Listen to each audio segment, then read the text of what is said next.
চরিত্রের হেফাজতের জন্য সবচেয়ে প্রথম শর্ত, 1 নাম্বার দৃষ্টি হেফাজত।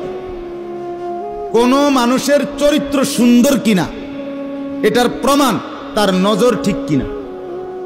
আমি ওই কথা শুদ্ধ কয়, ফ্যান ফিনছে, শার্ট গাও দিছে, স্প্রে লাগাইছে, কথাবার্তা এমনি কুয়াইয়া কয় জি জি জি আঙ্কেল কেমন আছেন, ভালো আছেন, এ আর মাশাআল্লাহ দেখছুনিও ভদ্র ভদ্র বাইয়া পড়তে আছে একবারে বড়। না না না না, 1 নাম্বার পবিত্রতা, সুন্দর উত্তম আখলাক, সৎ চরিত্রবানের 1 নাম্বার বৈশিষ্ট্য হলো যে যার চক্ষু নিরাপদ, যে চোখ নিরাপদ রাখে। 1 নম্বরে আল্লাহ তাআলা বলেন। আর চূড়ান্ত হলো যে নিজের লজ্জাস্থান হেফাজত করে।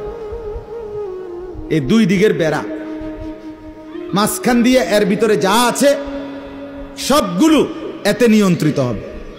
যে নিজের চোখকে হেফাজত করে, নামায়া রাখে, ভিন নারী, হ্যাঁ, যেই দৃশ্য দেখা, যেই ছবি, যেই নাচ গান, অশ্লীল দৃশ্য, হ্যাঁ, উলঙ্গ ছবি, বেপর্দা নারী, ভিন নারী, যাকে দেখার আমার কাছে অনুমতি নাই, আল্লাহ অনুমতি দেন নাই, তার থেকে নজর যে নামিয়ে রাখে এবং নিজের লজ্জাস্থান যে হেফাজত করে, আল্লাহ কোরআনে বলছে যালিকা আজকা লাহুম, এটাই হচ্ছে সর্বশ্রেষ্ঠ পবিত্রতা।